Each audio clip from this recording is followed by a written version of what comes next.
An undocumented immigrant has been arrested in the murder of an Iowa college student. Her name, of course, you know by now, Mollie Tibbetts.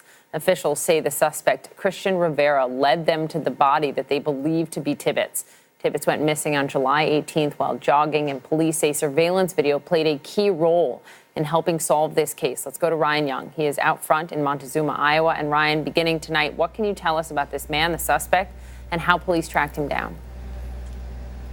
Well, we know he's an undocumented immigrant, and of course he was arrested after the video that the police saw him on and had a conversation with him, and apparently he was talking to investigators. They believe he's lived in this area for the last 4 to 7 years, and he's kept a very small footprint here. They also believe he worked for a farmer. Not sure what his occupation was, but what we're told is a neighbor turned over some video, and detectives have been going through that for days. And when they went through this video, they saw a dark colored car, and they also saw Mollie running by.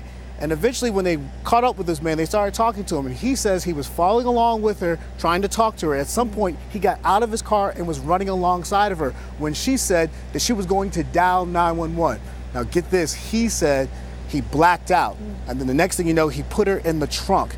And days later, he led investigators to her body that he put in a cornfield and tried to cover with corn stalks. Ryan, the outpouring for Mollie Tibbetts, I can just imagine that community tonight.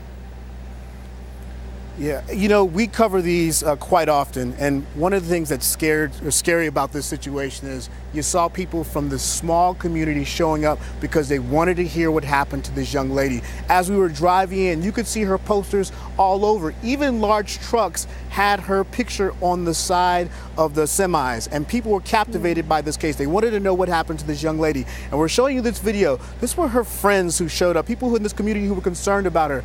They started crying during this news conference. It touched us in a different way. So much pain here as you heard the details about this man apparently blacking out and talking about taking her to a cornfield.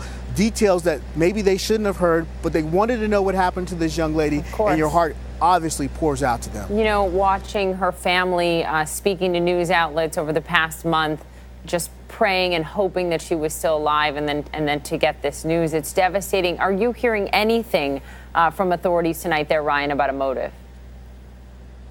Well, that is something that we kept asking questions about. Obviously, this investigation is still fresh. They said there may be more that they can't share right now. And even when we got the affidavit, we learned that detail about him placing her body in the trunk. We're not even sure if he took the body to that cornfield right after he apparently killed her. Of course, this is just the conversation. His first court appearance will more than likely happen tomorrow, so maybe we'll learn more in the next few hours. Poppy? Ryan Young, my heart, all of our hearts are with her family, that entire community in Montezuma, Iowa tonight. Thank you, Ryan.